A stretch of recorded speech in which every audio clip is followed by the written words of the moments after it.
Welcome to the Family Tree Magazine podcast. This is the show from America's #1 genealogy magazine. I'm Lisa Louise Cook. Rhonda Lauritzen is a professional biographer at evolog.life and a regular speaker at international conferences. She's written a dozen books and has been hired to help tell the story of families, cities, and nonprofits. And as an expert storyteller, Rhonda is joining us here today to talk about how to efficiently write well-organized yet gripping family history projects. Welcome back to the show, Rhonda. Thanks. It's so great to be here always. Well, I love your new article. It is in the November-December 2025 issue of Family Tree Magazine. It's called In the Right Order. And I was thinking about, having written a couple books myself, that blank page is kind of intimidating, particularly if we are not seasoned or regular writers. Instead of just trying to sit down and just start writing, how do you recommend that we start a writing project? So first of all, this article and this topic is the thing I wish I'd had when I first started, because it's so overwhelming to think, okay, where do I even begin? And so now, after all these years, I have a systematic process, and I begin every new project by just setting up the buckets, the placeholders for where stuff goes. And that way, I have a place so that the rest of the project, everything can just it stays tidy, and I can put it in, whether it's the files, the folder structure, all of those places are there. And from then on, it's just so much easier to get my head around the work rather than focusing on being overwhelmed by the organization. I couldn't agree more. Well, it's just like genealogy research, where if you haven't dedicated the places where you'll be putting things before you start, pretty soon they're kind of all over the map, and then you're trying to pull it all back, and it's really difficult. So that makes sense. So that could be online folders on your computer. That could be file cabinet space. That could be a binder that you've set up just so that you know where you're collecting things. Right. So for me, I have a checklist, and I use the same checklist at the beginning of every project. And as a side note about that, I feel like when you're beginning a project is also, you're excited about it. It's kind of like new love. This is going to be the best, most fun project ever. So it doesn't feel burdensome to do a little bit of housekeeping at the beginning, right? Because it's fun. Yeah. So those buckets for me include the files. So I think of like three major chunks. We have the files, the systems, and the processes. So for the files, I have... Do you want to dive into that now, just like the major files that I set up? Okay. Yeah. So one of the first things I set up is my work in process document. This is kind of just a catch-all where I capture my notes, any impressions that I have while I'm researching. I love the idea of write as you go. So whenever I see an article or an oral history piece or anything that's an input to my research, I capture those snippets that are interesting, the clips, the quotes, and my impressions. I just dump it all in that work in process document. So that's one major document. Another one that I have is a document where I put all of my transcripts, because I always start with interviews, and I want all of my interview transcripts to be in one giant document so it's searchable. So that's my document number 2. Oh. The third one is a timeline. The timeline is basically the scaffolding that I'll hang everything else on. So those are some of the major documents. And then I have my folder structure, just basic folders, and you can set up yours however you want. And I have my electronic folders as well as my print folders. I keep 3-ring binders and have a hard copy of almost everything, especially if it's a client project. I'll give them those binders at the end. Oh, that makes sense. Now, how do you decide what the scope of the project is going to be? Because I know for many of us, we've done a tremendous amount of research, but it can't all fit in one project usually. How do you decide that? And is that an important thing to do up front? Absolutely. Setting the scope. And it's one of the hardest things, right? And I would also say it's one of the things that will shift through the project. How often have you thought the scope was going to be something small and then it took over your life? That's usually how I start out. Oh, this is going to be a little fun little project. And then it grabs a hold of me and it won't let me go. And I find it is with me for the next few years. That's usually how it goes. But deciding on the scope really is important. Like, for example, is this going to be the story of one person? Is this a story of a generation of people? Is it the story of a building? Is it, I mean, I could go on and on about the types of stories, but usually I like to focus on one person as my main character and tell one story at a time. And then from there, it might be one vignette at a time, one moment at a time. How interesting. And so that I can see how that dovetails into your timeline. You're kind of laying out so that there's, I would imagine that, it's some evenness that you haven't skipped over something and realized later, oh no, I missed that. Um, what Yeah, format is your timeline in? that's such a good question. For me, again, when I first started, I didn't think that, I don't know, I was a storyteller. And so I wasn't as caught up in the names and dates, maybe as most traditional genealogists would be. But I soon realized that the timeline is just the absolute backbone. And for me, the timeline format is as simple as possible. I want it to just be a file that I can keep open while I'm working and not have any friction. I don't want to resist it being too fancy or too hard. So I just keep a simple Excel spreadsheet. I just have Oh, one row for every date item in a person's life. And every time I encounter a new date, a new, maybe, or a new article or something like that, I just put in that date, the citation for where I got it, the notes about what's included in that. And it's just super crazy simple. perfect. Now, of course, with family stories, I mean, I just think it's always exciting if you still have living relatives who know a piece of the puzzle to get a chance to interview them. And you talk about collecting your materials and really collecting stories via interviewing. Can you expand on that a little bit for us?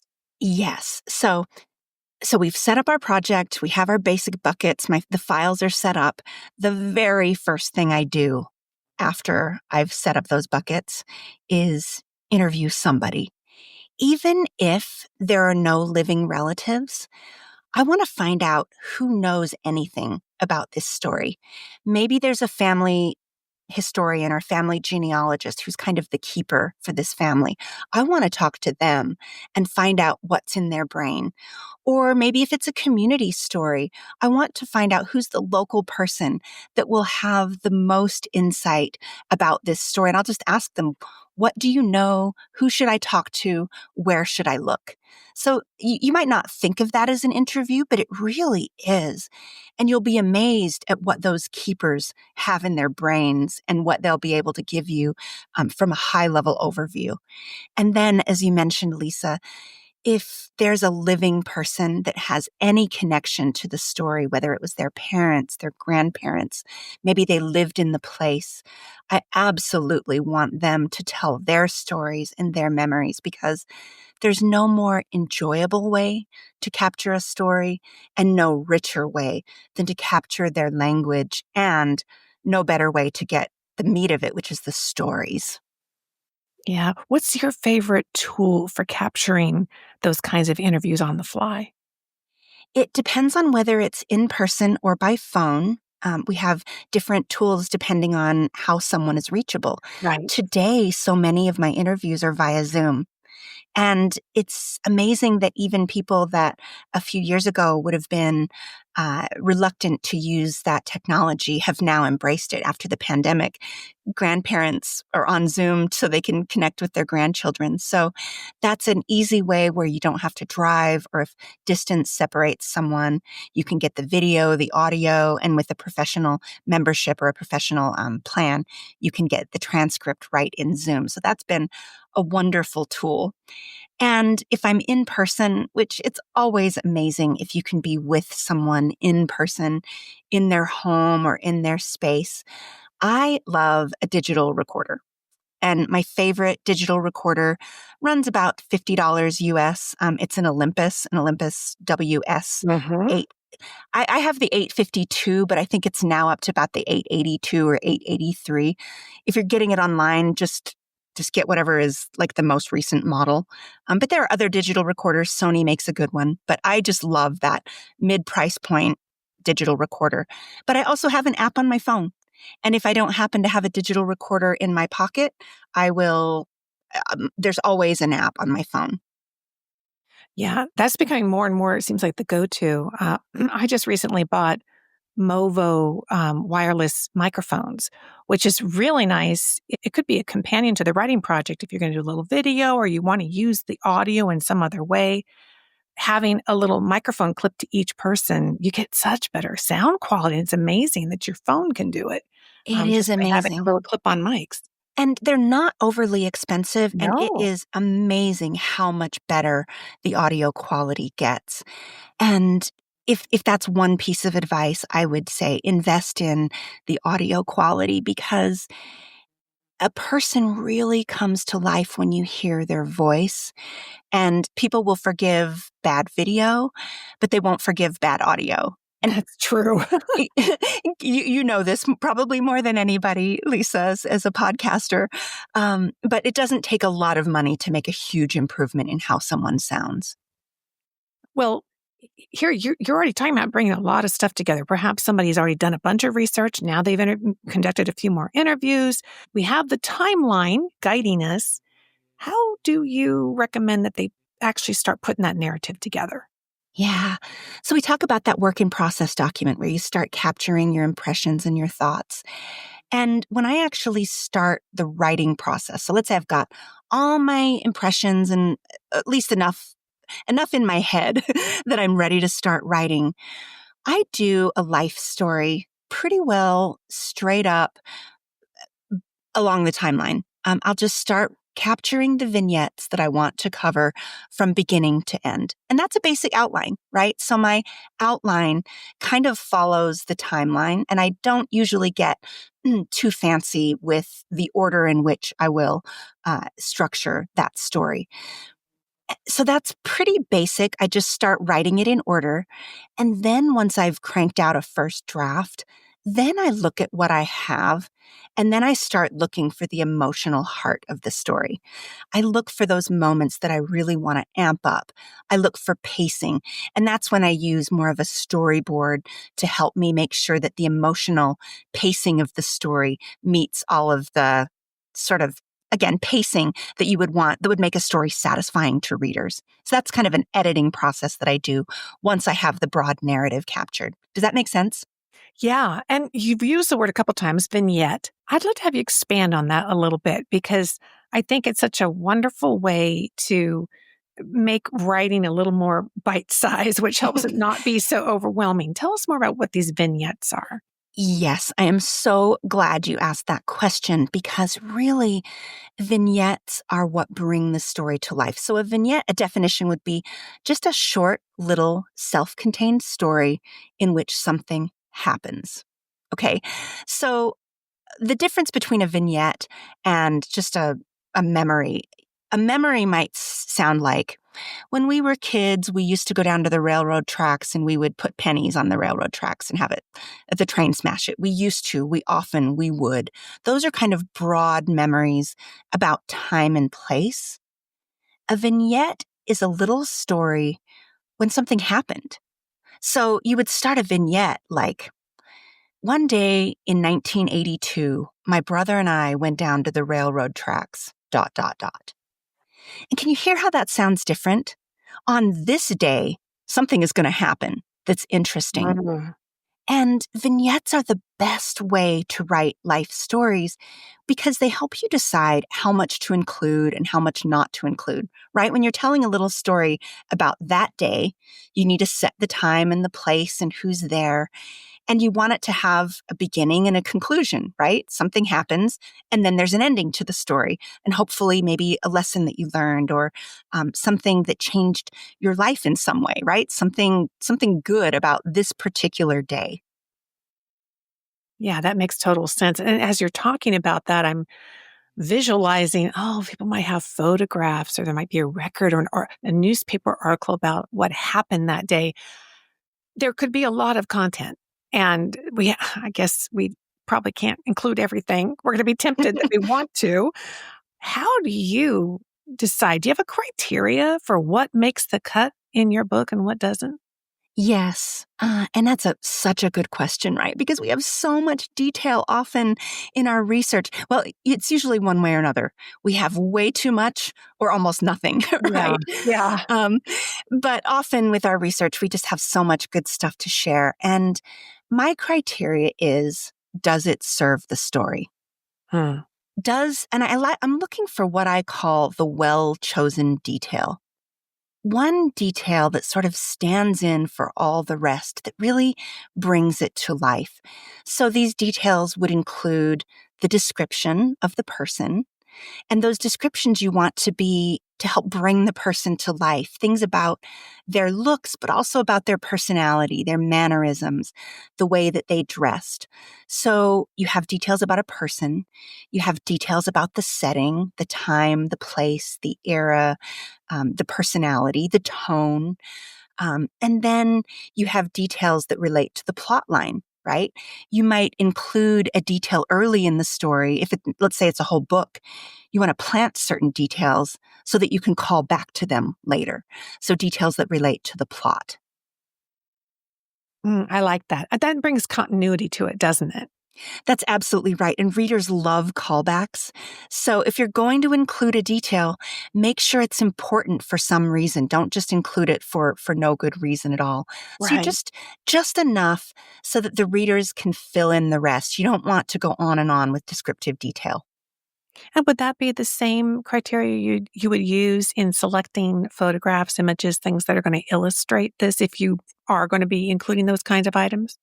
Absolutely. Early on when you're doing your research, you're kind of gathering everything because you may not even know what details or what photos are going to be relevant later until Yeah. you've really written the story. So at first you're just kind of gathering everything and stuffing them in those buckets.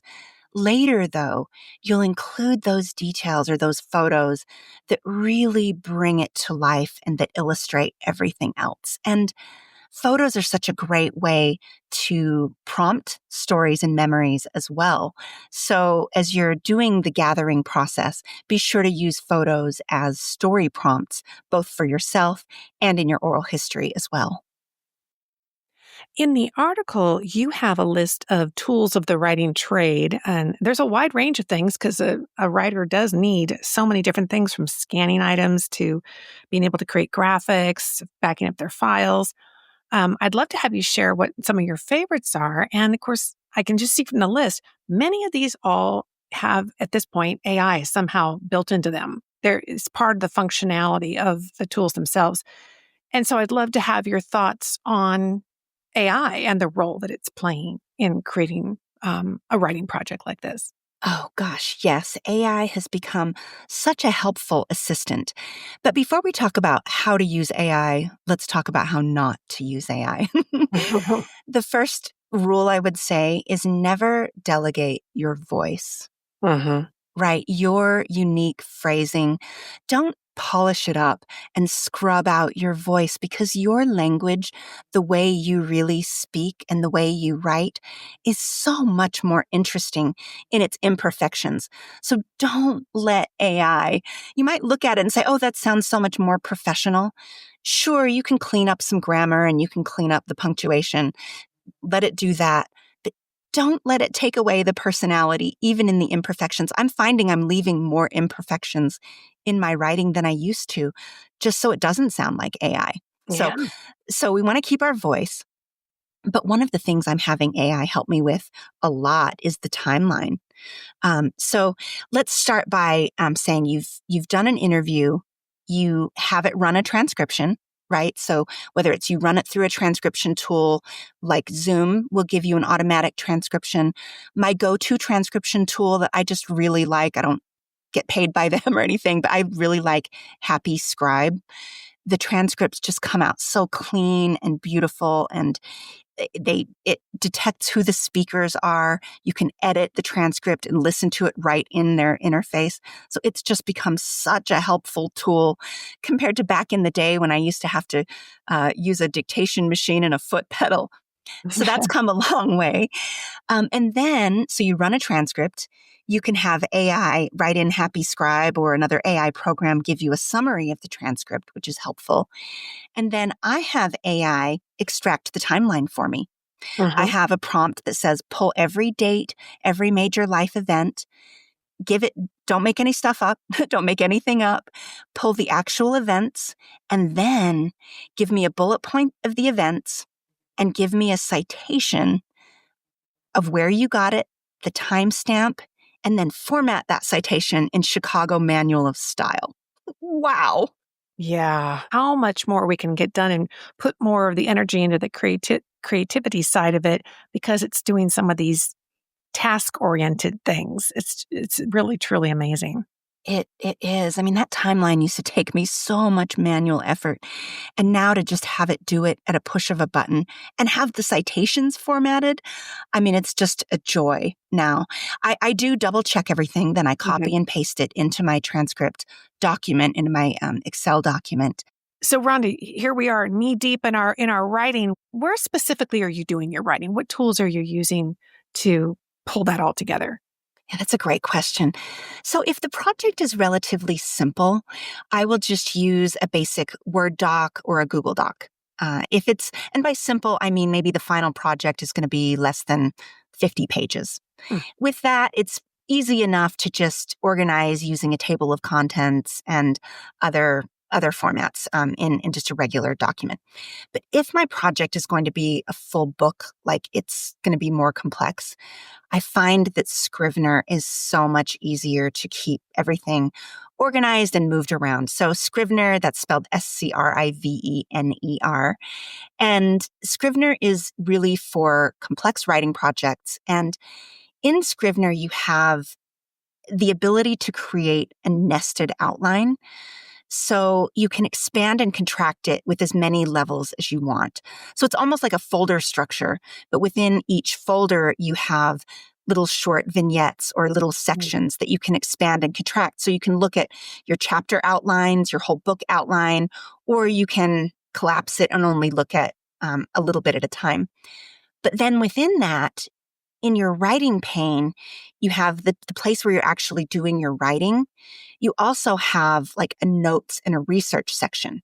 So I can have the full transcript pasted into the notes section.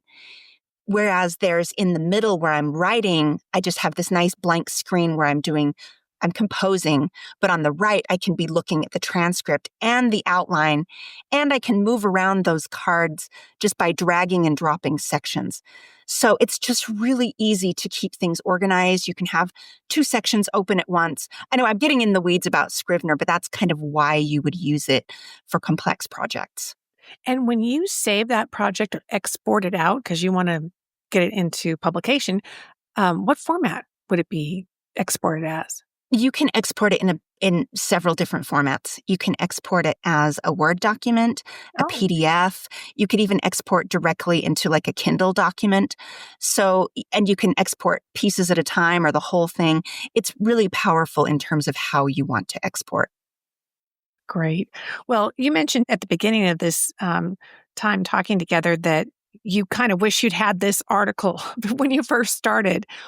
What would be some final parting words? Something that you could tell our audience that they can keep in mind uh, that you maybe wish you had known or that you think will really help set them up for success? Hmm. One is a mindset that attention is the currency of our lives. So we need to keep our stuff organized. And when we're working, shut down the distractions, just work. So, one of the pieces of advice that I was given by a professional historian was to write the first draft in one sitting, well, as close to one sitting as possible from memory. Oh, Yeah, right? But she said, Rhonda, you know this story. You've been working on the research, you've internalized it. Don't try to pull everything from all of your research. Just write what you know and get it down as quickly as possible. And then just use a placeholder for any time you need to look up a citation or a quote. That way you won't get bogged down in trying to pull every little thing. Just write it in your own voice from memory. Oh, I love it. What an interesting idea. I was Yeah, thinking about we were talking about AI and the role that it's playing in writing, and I love how you were saying that it really is the authenticity of our unique voice with all its flaws and problems that's what makes it real. That's what AI just can't do. Um, but I was thinking recently in a project I was working on, when I got all done, I actually fed it back into AI and I asked it to summarize back to give me an outline. And it really kind of was like a proofreader to help me then look at what it thought that I had written and say, oh my gosh, I think I forgot this. Or, I really was heavy on that one topic, but I didn't really flesh out this. You could actually ask AI to say, what could I include? What could I do to improve this and then maybe even describe what kind of audience you're trying to reach. absolutely. In fact, you're getting to my very favorite AI prompt of all time. Ah, And that is, what am I missing? yes. Because AI has a tendency to tell you you're a genius. Yeah. It reinforces what you've already done and it wants to tell you that you're really smart. So I love to ask it, how could I make this better? What am I missing? Is there anything that I can do to improve this? But I got that from an entrepreneur who just maniacally in his career was always asking, what am I missing? What am I missing? Yeah, that's a great point. I've used that myself and it's tremendous because it could see something or notice something and it's working from this amazing base of knowledge that it has been trained on. So why not ask? We don't have to use it if we don't like it. These are all just wonderful ideas, and you have really been generous in sharing your expertise, not only in the article, but here on the podcast. Tell folks where they can find you if they want to learn more about what you do. Great. I'm so glad you asked. My website is evalog.life, evalogue.life. I have a ton of free tools there and articles. There's an article on transcription tools, for example, there. So would love to have people connect with me. Wonderful. Well, I love connecting with you, and I hope that you'll come back to the podcast soon. Thank you so much, Rhonda. Thank you. This episode is being sponsored by newspapers.com, and here to tell us more about what you can accomplish in your genealogy research using the vast array of newspapers that they have available is Jenny Ashcraft. Welcome back to the podcast, Jenny. I'm so happy to be back. Thanks for inviting me. Give us a quick idea of the scope of the newspapers that are available over at newspapers.com. Well, it's so exciting because it just continues to grow. We have added this year alone 109 million new pages, and we are the largest online newspaper archive. Right now, we have about 1.1 billion pages, and these span 3 centuries. They come from not only the United States, but Canada and the UK and Ireland, Australia, New Zealand, Panama. And those international titles are just expanding. And it's easy to use. You can just put in a keyword or a name, and you can use filters and find your ancestors in the paper. Have you been using the international collections in your own research? I have been having so much fun using the international collection. This past month, we've added 1.4 million new pages of Irish content. And I have Irish ancestors from Northern Ireland, and I've always had a brick wall. And some of you that have done this research know that so many of those records were destroyed. And my brick wall was the Atlantic Ocean. I just couldn't make that jump across water and figure out more about my ancestors. But what I did have was one single record that survived that showed that my 5th great grandfather, Hugh Blakely, was born at a place called Board Mills in County Down. And using that single piece of information, I went to newspapers, but I started first at Find a Grave. I went to Board Mills, and there's a cemetery. And in that cemetery were handfuls of Blakely graves. So I'm thinking these have to be ancestors. They have to be related, but how? I didn't know. And I started looking closely at the images that volunteers have loaded of the headstones. And I was reading the carvings, and they're quite detailed, but it would say things like Robert Blakely of Carrickmade Row. And I am a beginner in Irish research, and I'm thinking, what is Carrickmade Row? What is that, a town? What does that mean? And I Googled it, and there was no results. So I started digging a little more, and I discovered that these were townlands, or these are kind of like neighborhoods. And the carved name in this headstone was actually an old-fashioned way of spelling it. The correct spelling has changed over the years. But taking those townland names and the surname of my ancestors, I put those two keywords in newspapers, and I started finding amazing birth records, marriage records, obituaries, everyday stories that kind of helped me figure out who these people were and how they were connected. And I discovered that my immigrant ancestor had 8 siblings that were buried in that cemetery that I did not know about. And I figured that out because of newspapers. It was so exciting. I've been having so much fun. Oh, I can only imagine. Well, and you make such a great point that different record collections don't have to live in silos. They integrate together. And here you're taking information you're finding in one place and bringing that to newspapers. Pretty exciting. Well, it was. And I discovered that, so I had my immigrant ancestor, the one that came to America, had a sibling that went to Canada. And I started searching Canadian papers, and I would put in keywords like Blakely, the surname, and County Down in Canadian papers. And I was finding information about that little branch of the tree that moved to Canada. And then I went down to the US papers, and I was putting in Blakely and Carrickmade Row and County Down and some of those keywords. And it was taking me back to Irish papers. And all of these pieces were coming together that I've never been able to connect before. And it's been so fun. Yeah. And I imagine if you put in a modern day spelling of a location, you might feel like you got nothing and there's nothing there. But here you did some digging and found out that there was a previous way to spell it, and that unlocks things. So it's never impossible, I guess we should say, to dig further into newspapers. Keep digging. And honestly, the modern spelling, I will tell you, I put that in as well, and I found even more search matches. And so just try every keyword variation. Blakely is spelled in many different ways.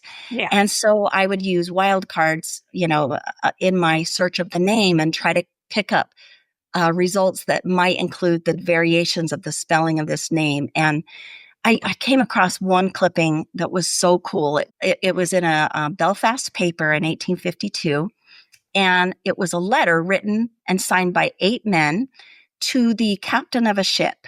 And they said, "We recently took a journey from Belfast to Quebec on your ship, and were treated with the utmost kindness, and we want to present you with this gold ring as a sign of gratitude." And it turns out this was their immigration journey. And so now from this clipping, I have the date of the immigration, the name of the ship, who the captain of the ship was, but most importantly was these 8 signatures of who my ancestor immigrated with. So this is just a jumping off point for all kinds of research. Who are these people? Are they friends? Are they relatives? And that's what I'm in the process of piecing together. And it's just been awesome. Well, everybody listening, if you want a place to really dig deeper, newspapers.com is a place to go. Go check out newspapers.com. We'll have a link in the show notes. Always great to talk to you. Thanks for the inspiration, Jenny. Thanks. Happy hunting and newspapers. Thanks for joining me for this episode of the Family Tree Magazine podcast. This is the show from America's #1 genealogy magazine. I'll have links to everything that we've talked about today on the show over at the show notes page, and you can find that at familytreemagazine.com/podcast. And there you'll also find a huge back catalog of past episodes full of topics that are going to help you in your genealogy research. And when you stop by the website, be sure to sign up for our free newsletter.